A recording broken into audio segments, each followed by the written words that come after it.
네, 방금 막을 내린 P4G 정상회의, 그 의미와 한계 짚어보겠습니다. 재난미디어센터 김덕훈 기자 나와 있습니다. 김 기자, 이번 P4G 정상회의 어떤 부분에 주목해야 될 것 같습니까? 네, 일단 형식적으로는 대한민국이 처음으로 개최한 기후 환경 분야 다자회의다, 이런 의미가 있겠고요. 네. 방금 전 전화 연결 때도 나왔지만 포용적 녹색 회복이라는 개념도 주목을 받았습니다. 결국에 선진국이 개발도상국에 녹색 산업에 투자해서 코로나19로 받은 타격을 같이 극복시켜 나가자, 이런 의미가 있고요. 네. 특히 이번에 모인 정상들이 서울 선언문에서 합의를 한 걸 보면 탄소 발생을 줄여서 지구 평균 온도 상승폭을 산업화 이전 시기 대비 1.5도 이하로 줄이자, 큰 틀에서 이런 거거든요. 네. 올해가 파리 기후협약이 시행되는 첫 해입니다. 이 협약 정신을 다시 한번 확인하는 것만으로도 어느 정도 의미를 가졌다고 할 수 있겠습니다. 자, 우리나라는 2030년까지 유엔의 온실가스 감축 목표를 상향해서 제시해야 되잖아요. 그렇습니다. 말씀하셨듯이 한국이 주최하는 첫 국제 환경 회의인 만큼 어떤 의미 있는 발표가 있을 거다 기대도 좀 있었는데요. 네. 그러니까 결론적으로 말씀드리면 없었습니다. 네. P4G 개회사에서 문 대통령이 오는 11월 유엔 총회 때 온실가스 감축 목표를 상향해 제시할 것이라는 이런 언급이 전부였습니다. 네.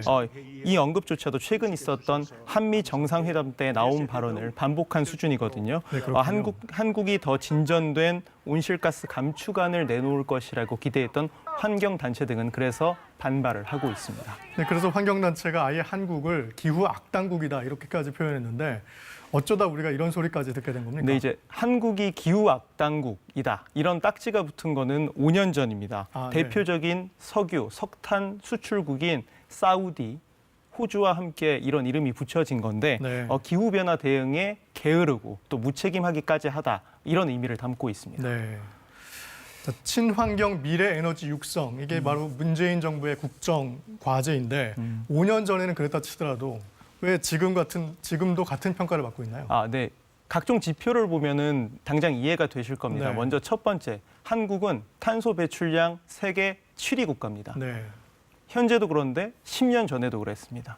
또 전체 발전량 대비 석탄 발전 비중도 줄곧 네. 40%대를 유지하고 있고요. 반면 재생에너지 비중은 이제 겨우 4.9%가 됐습니다. 네.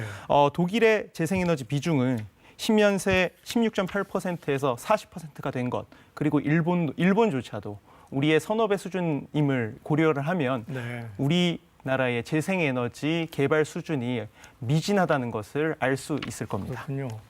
국제사회 압박도 계속 커지고 있지 않습니까? 그렇습니다. 엘고어 미 전 부통령도 최근 온실가스 감축 목표를 2배로 올려달라 하면서 이제 청와대에 서신도 보냈던데요. 예, 그렇습니다. 이제 온실가스를 2030년까지 2017년 대비 24.4% 줄이겠다. 이게 대한민국의 당초 목표였습니다. 하지만 네. 터무니없다, 다시 짜라. 이게 국제사회의 요구입니다. 네. 24.4%가 아니라 50%까지는 올려야지 다른 나라들과 겨우 비슷한 수준이라도 맞출 수 있다는 겁니다. 자, 온실가스 감축 목표를 높이는 일, 이게 좀 어려운 일 같은데 어떤 일이 생기는 거죠?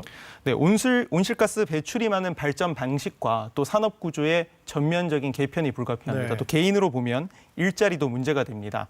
화석 연료 비중을 낮춰야 되기 때문에 올해만 화석 발전소 5기가 문을 닫는데요. 여기서 일하는 비정규직 400명이 당장 네. 해고 위기를 맞았습니다. 2034년까지 석탄 화력 발전소에서만 일자리 11,000개 이상이 없어질 것이라는 분석도 있고요. 네, 그렇기 때문에 그렇군요. 더욱더 감축 계획이 분명히 나와야지 공공이든 개인이든 구체적인 투자와 일자리 계획을 수립을 할 수가 있습니다.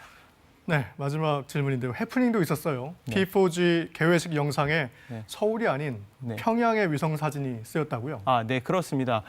남산, 한강 이런 구체적인 영상이 나온 뒤에 평양의 능라도가 보이는 그런 네. 위성 사진이 나와서 논란이 됐는데요. 네. 주최 측은 개발자들이 이 제작자들이 만든 것으로 오류를 수정했다고 오류를 인정하고 해명했습니다. 네, 여기까지 듣겠습니다.